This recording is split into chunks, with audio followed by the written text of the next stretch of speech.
아버지를 아는 자가 없느니라. 아버지를 아는 자가 없다.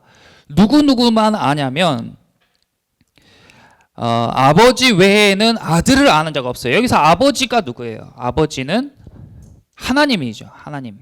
그리고 아들은 누구예요? 아들은 예수님.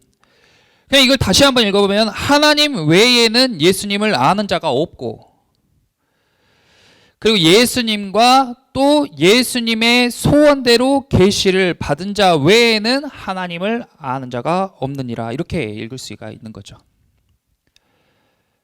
여러분들은 하나님을 알고 있어요? 모르고 있어요? 스스로에게 딱 대답을 해보세요. 나는 하나님을 아는 사람입니까? 모르는 사람입니까? 하나님을 아는 것이 왜 중요한가? 하나님을 아는 것이 대단히 중요한데, 우리가 매주 이렇게 예배를 드리러 오는 목적 중에 아주 큰 목적이 뭐냐면 하나님을 아는 거예요. 매주 말씀을 들으면서 또 매일매일 성경을 읽으면서 우리가 무엇을 하는 거냐면 하나님을 알아가는 과정입니다. 자, 하나님을 아는 것이 왜 중요한가? 제가 성경에 있는 말씀 3가지만 찾아와 봤는데, 펜이 있으신 분은 거기에 이런 것들을 메모해 두면 좋아요. 이 호세아 6장 6절 이런 식으로. 그럼 다음번에 여러분들이 읽을 때 여기 이 말씀과 이렇게 연관이 되구나 이렇게 알 수 있잖아요. 자, 호세아서 6장 6절 구약 성경에 뭐라고 되어 있냐면, 나는 인애를 원하고 제사를 원하지 아니하며, 하나님께서 말씀하신 거죠. 번제보다 하나님 아는 것을 원하노라. 그러니까 하나님은, 인애라는 것은 이웃에게 하나님의 사랑을 나타내는 거예요.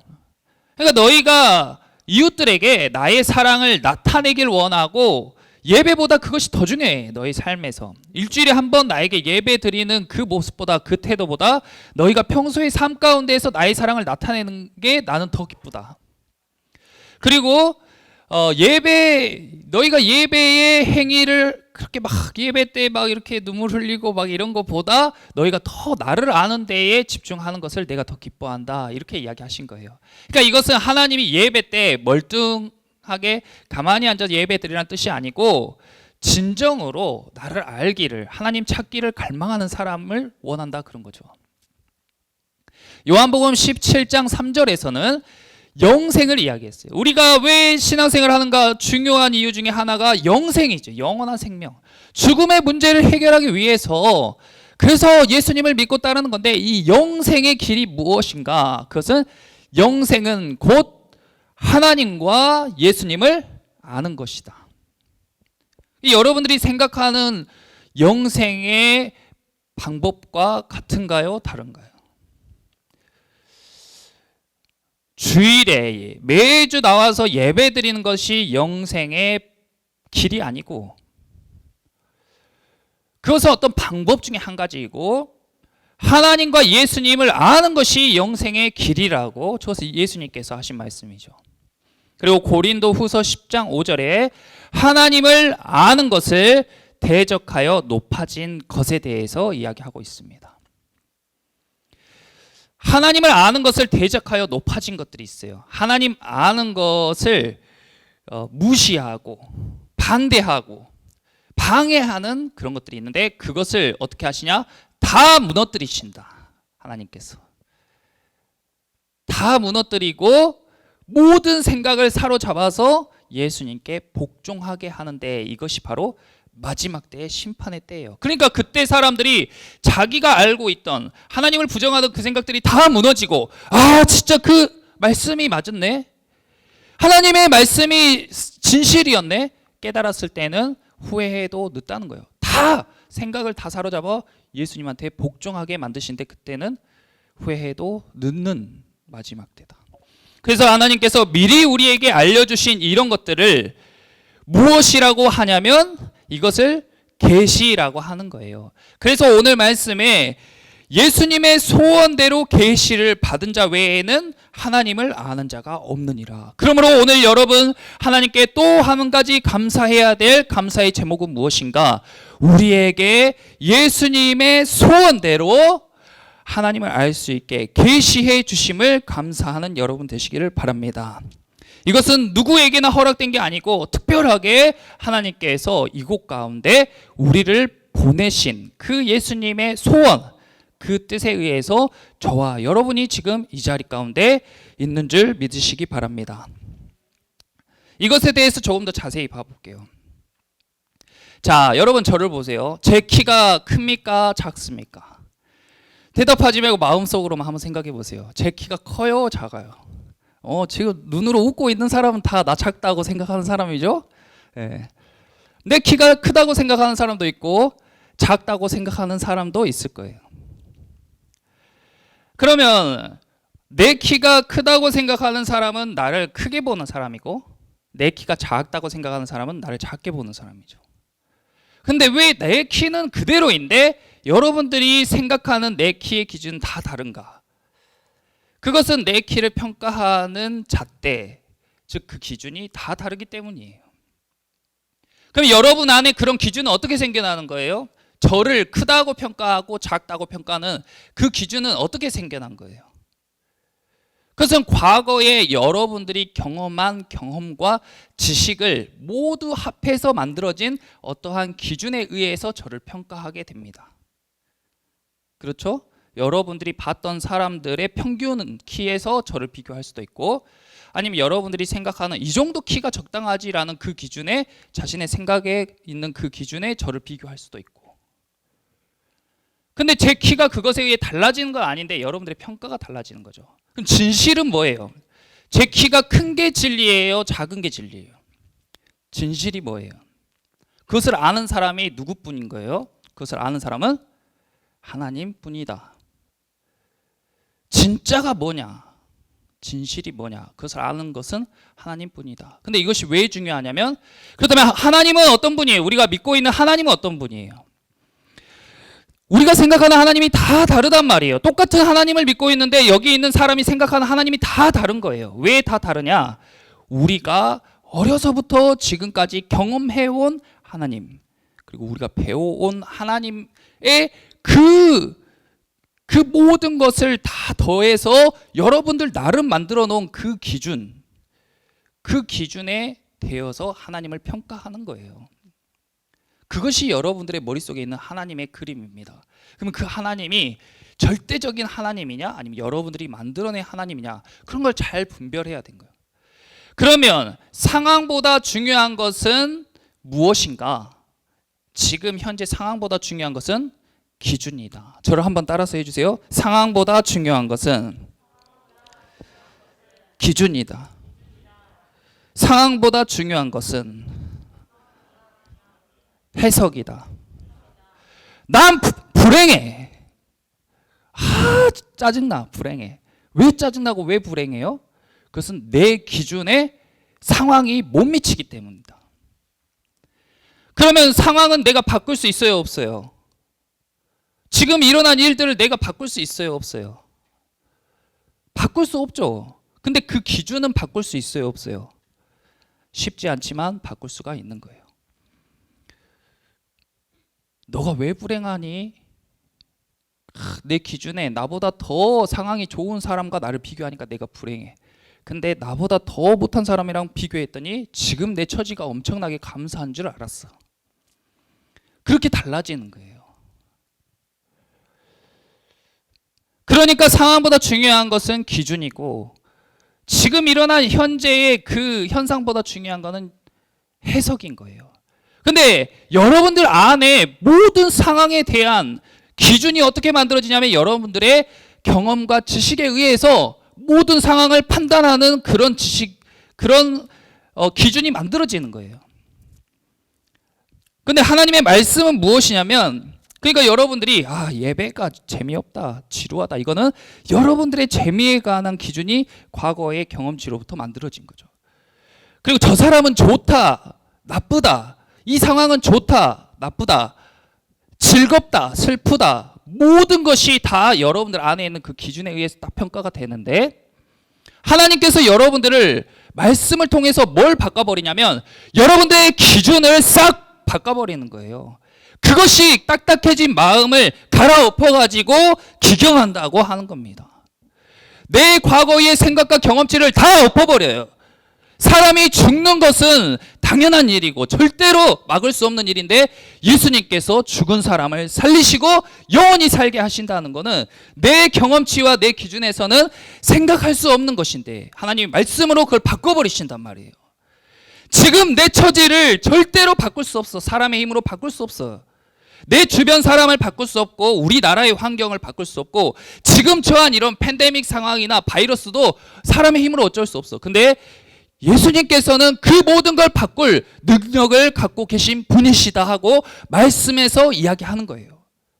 근데 어떤 사람은 그 말씀을 받아들이지 않고 계속 자기의 경험과 자기의 지식을 기준으로 상황을 평가하고 그 상황을 해석하는 사람이 있는 반면에 자신의 경험과 지식을 다 버리고 옛것을 다 버려버리고 하나님의 말씀으로 가득 채워서 그것을 기준으로 생각하고 해석하고 판단하는 그런 사람을 하나님의 사람이라고 하고 그리스도인이라고 하는 겁니다.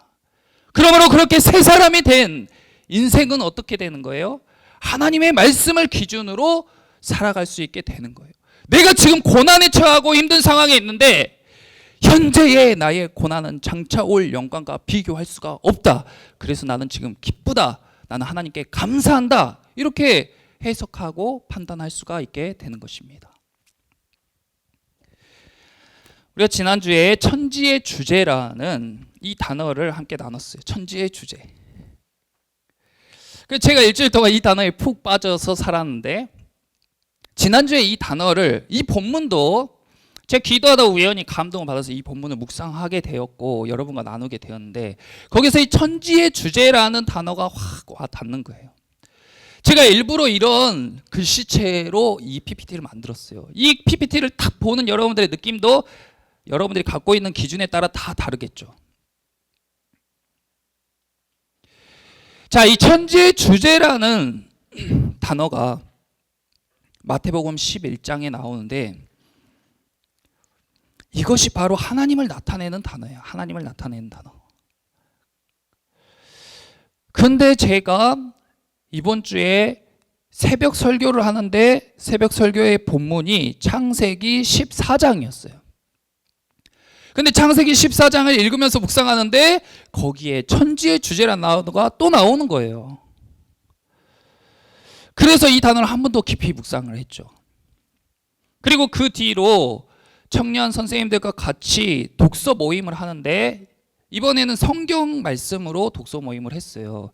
그래서 2주의 분량인 사도행전을 읽는데 사도행전 17장에서 또 나오는 거예요. 이 단어가. 일주일 새해 첫 주를 시작하는 이 일주일에 3번이나 저에게 하나님이 이 말씀을 보게 하신 것, 계시하신 것, 이것이 우연이 아니다.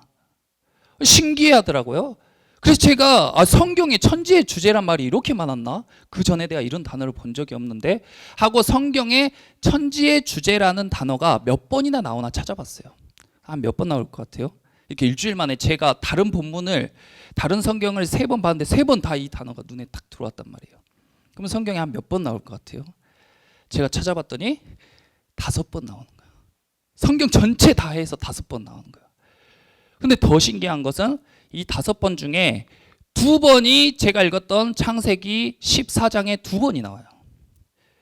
그리고 마태복음에 한 번 나오는데 그 뒤에 누가복음에 나올 때 마태복음이랑 한 글자도 안 틀리게 똑같은 예수님의 말씀으로 한 번 더 나와요. 그리고 사도행전에서 바울이 이야기할 때 한 번 나와요. 이게 뭐냐면 하나님께서 일주일 사이에 성경에 나오는 천지의 주제라는 단어를 저에게 다 보게 하신 거예요. 그럼 이것이 우연인가? 아니면 하나님의 섭리인가? 어떤 기준으로 보냐에 따라서 달라지는 거죠. 저는 이걸 다 봤을 때 두려웠어요. 하나님이 두려웠어요. 와, 이것을 성경에 있는 천지의 주제라는 단어를 이렇게 다 보게 하시고 근데 제 안에 하나님에 대한 두려움이 탁 가득 차는데 하나님에 대한 두려움이 가득 찰수록 어떤 현상이 일어나냐면 세상에 대한 두려움이 사라지는 거예요. 할렐루야. 하나님을 두려워하니까 세상의 일들이 두렵지가 않은 거예요. 왜냐하면 천지의 주제이신 보이는 것과 보이지 않는 세계를 다 만드시고 지금도 그것을 운행하시고 뜻대로 움직이시는 그분께서 나에게 이것을 알게 하시고 보게 하시고, 그러므로 나에게 있는 모든 상황이 누구의 손에 달려 있는 거예요? 바로 하나님의 손에 달려 있음을 믿게 되는 것입니다. 그러면 여러분들이 지금 이 자리 가운데 있는 것, 그리고 여러분들의 삶 가운데에 여러분들의 생각에 여러분들의 기준에 안 좋은 일이건 좋은 일이건 그것이 다 하나님의 섭리 안에서 일어난 것임을 믿으시기 바랍니다. 하나님께서 하신 거예요. 자, 말씀 한번 찾아볼게요. 마태복음 바로 이 11장 바로 앞에 있는 마태복음 10장 28절에서 30절 봐보세요. 하나님이 우리 삶 가운데 어떻게 역사하시는가? 마태복음 10장 28절에서 30절. 자, 함께 읽어보겠습니다. 몸은 죽여도 영혼은 능히 죽이지 못하는 자들을 두려워하지 말고 오직 몸과 영혼을 능히 지옥에 멸하실 수 있는 이를 두려워하라. 참새 2마리가 한 아사리온에 팔리지 않느냐. 그러나 너희 아버지께서 허락하지 아니하시면 그 하나도 땅에 떨어지지 아니하리라. 너희에게는 머리털까지 다 세신 바 되었나니. 아멘. 자, 저기 빨간색으로 된 부분을 여러분들 성경책에도 표시를 해보세요. 자, 몸은이랑 영혼은, 또 몸과 영혼을, 그리고 29절 30절에 빨간색으로 제가 그려놓은 부분을 밑줄을 쳐보세요. 자, 몸은 뭐냐? 몸은 보이는 것이고 영혼은 눈에 보이지 않는 것이죠. 눈에 보이는 것과 보이지 않는 것을 다 누가 만들었어요? 하나님께서 만드신 거예요. 그리고 그것이 어떻게 운행되어져야 되는가? 누구의 손에 달린 거예요? 하나님의 손에 달린 거예요.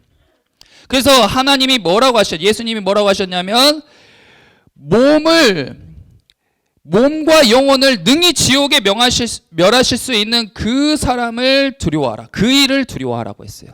근데 우리는 어디에 우리의 시선이 딱 빠져 있냐면 몸에만 빠져 있는 거예요. 몸을 치장하고 몸이 건강하고 몸이 편안하고 몸이 잘 사는 데에 다 치우쳐 있어, 생각이. 그러니까 우리의 기준은 다 무엇을 기준으로 하냐면 몸을 기준으로 해. 몸이 잘 살면 잘 사는 거야. 몸이 예쁘면 예쁜 거야. 몸이 건강하면 건강한 거야. 근데 예수님은 뭐라고 하셨냐면 몸보다 영혼이 중요하다. 그러면 우리의 기준을 영혼에 두는 사람은 영혼이 아름다워야 그 사람이 아름다운 거야. 영혼이 건강해야 그 사람이 건강한 거야. 그러니까 영혼을 살피는 데에 시간을 들이고 영혼을 살피는 데에 자기 노력을 들이고 영혼을 살피는 방법을 알아보는 데에 애를 쓰는 거예요. 그러면 나의 삶의 기준이 완전히 바뀌게 되겠죠. 난 몸을 기준으로 살아가는 사람이냐, 영혼을 기준으로 살아가는 사람이냐. 근데 이 밸런스가 중요하다. 몸도 중요하고 영혼도 중요해. 근데 우리가 너무 몸에 치우쳤기 때문에 이 밸런스를 중심으로 잘, 몸과 영혼 한쪽으로 치우치는 게 아니라 너무 영혼에 치우쳐도 안 되고 너무 몸으로 치우쳐도 안 되고 밸런스를 잘 맞춰야 된다. 하나님께서 얼마나 우리 삶 가운데 역사하시냐. 참새 2마리가 한 아사리온에 팔려요. 10,000원에 팔린다고 해봅시다. 참새 2마리가 시장에서 닭으로, 우리가 이해하기 쉽게 닭으로, 닭 2마리가 시장에서 10,000원에 팔려요. 그런데 그 닭이 어떻게 만들어졌고 어떻게 팔리냐? 양계장에서 주인이 달걀 때부터 계란 때부터 다 잘 품어서 닭한테 품게 해서 먹이도 주고 주사도 맞히고 이래가지고 다 커서 2마리를 10,000원에 팔았다. 그러면 그 닭이 그렇게 팔리는 것은 우리가 보기에 그 주인의 뜻인 것 같은데 성경에서 뭐라고 하냐면, 그러나 너희 아버지 하나님께서 뭐 하지 않으시면, 허락하지 않으시면 그렇게 팔릴 수 없다. 참새가 얼어서 떨어졌든 새총에 맞아서 떨어졌든 닭이 주인이 부화시켰든 어미 닭이 품어서 부화했던지 그 과정이 어떠했든지 간에 그것을 하나님께서 허락하시지 않으면 그런 일은 일어날 수가 없다. 그 그리고 30절에 머리털까지 다 세신 하나님을 이야기하고 있어요. 옆에 사람 머리털 한번 세보세요. 몇 개인지. 셀 수 있어요, 없어요? 이것은 셀 수 없는, 할 수 없는 일을 이야기하고 있어요. 할 수 없는 일.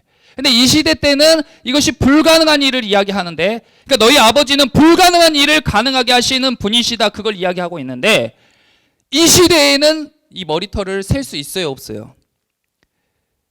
과학 기술의 발전으로 인간의 머리털이 몇 개인지 셀 수가 있죠. 근데 사람들이 이걸 뭐라고 착각하냐면, 과거에는 머리털은 하나님만 셀 수 있고 인간은 셀 수 없었는데, 지금은 하나님도 머리털을 세지만 인간도 머리털을 셀 수 있어. 그러므로 인간은 하나님과 동급이야. 이렇게 생각하는 게 지금 시대의 큰 오류죠. 하나님이 머리털 세시는 분이에요, 찾아다니시면서? 그런 게 아니잖아요. 보이는 세계와 보이지 않는 무궁무진한 세계를 다 만드시고 지금도 그걸 운행하시는 하나님이신데, 그런데 그걸 다 설명하면 어떻게 우리가 알아먹냐, 그 말이에요. 그러니까 이해하기 쉽게 너희 바로 옆에 있는 사람 머리털 세봐. 할 수 없잖아. 근데 난 그 머리털도 다 세는 하나님이야. 이렇게 인격적으로 우리가 알아듣기 쉽게 설명해 주신 거죠. 근데 머리털 센다고 내가 하나님이 되는 거예요? 그건 아니잖아요. 그렇게 섬세하게, 그렇게 인격적으로 노예와 같은, 종과 같은, 지금도 사단의 마귀의 종으로 살아가고 있는, 핸드폰의 종으로 살아가고 있는 우리들을 건져내시고 하나님의 자녀로, 하나님의 종으로 사는 것도 감사한 일인데, 종이 아니라 자유도 주시고 자유의지도 주시고 우리의 소유도 허락하시고 우리에게 가족도 허락하시는 하나님의 자녀로 삼아주신 것에 대해 감사하시기 바랍니다. 노예는 동물보다 못해요. 노예는 짐승보다 못한 존재입니다. 여러분들 짐승을 어떻게 해요? 소를 어떻게 키워요? 소 아침부터 짜기 싫어도 젖을 다 짜가지고 인간이 다 먹어버리죠. 소는 자식을 낳자마자 자식을 격리시켜요. 어미소가 하루 종일 웁니다. 아기소가 보고 싶어서. 그렇다고 어미소가 밤새 운다고 주인이 아기소를 어미소에게 보내줍니까? 안 보내줘요. 그것보다 못한 게 노예의 삶이에요. 소가 자기가 저는 밥 가는 거 말고 주인 태우고 달리고 싶은데요, 저 달리기가 좀 빨라가지고, 근다고 소를 탈 것으로 이용하는 주인이 있겠습니까? 아침부터 밤까지 밥 가는 거 일 시키다가 때가 되면 그냥 팔아서 소고기로 먹는 거예요. 그리고 그 짐승보다 못한 게 노예의 삶. 사단 마귀는 눈에 보이지 않는 힘을 가진 이 세상을 지배하는 어둠의 권세 잡은 그 영은 우리를 소보다 못한 존재로, 마치 못된 주인이 소에게 양껏 먹인 다음에 살찐 소를 무자비하게 잡아 죽이는 것처럼 여러분들의 입맛에 맞는, 몸이 좋아하는 그런 것들을 마음껏 하게 해놓고 잔뜩 살찌고 비대해진 영혼을 무자비하게 잡아서 삼켜버리는 그런 존재에게 끌려다니는 게 이 시대의 사람들이고 영혼들이고, 그것을 불쌍히 여기고 안타깝게 여겨서 이 땅 가운데 오셔서 대신해서 그 죽음을 경험하고 우리를 구하신 그분이 예수 그리스도이십니다. 그러므로 하나님을 아는 것과 그의 아들을 아는 것은 누구에게나 허락된 것이 아니고 예수님의 소원이에요. 예수님의 소원. 저 불쌍한 짐승맛도 못한 삶을 살아가는 저 사람들을 아버지, 제가 가서 구원해서 저와 같은 삶으로 살게 하고 싶습니다 한 것이 예수님의 소원이에요. 그러므로 우리가 이 시간, 매주 하나님 앞에 예배드린 이 시간 감사하시기 바랍니다. 그리고 우리가 삶 가운데서 하나님의 말씀을 기준으로 살 수 있고 보이지 않는 세계를 우리가 경험하고 인지한다는 것은 하나님의 큰 축복인 것을 기억하시기 바랍니다. 그러므로 우리가 이제 이 천지의 주제이신 정말 좋은 주인이시고 그 주인, 나의 아버지 되어주신 그 주님이 오늘 또 나와 동행하시고 나에게 계시하여 주시고 그분 때문에 우리가 알지 못하는 세계, 보이지 않는 세계도 이렇게 알게 되었다. 이것을 매일매일 묵상하시면서 하나님과 함께 동행하시는 여러분 되시기를 예수님의 이름으로 기도합니다.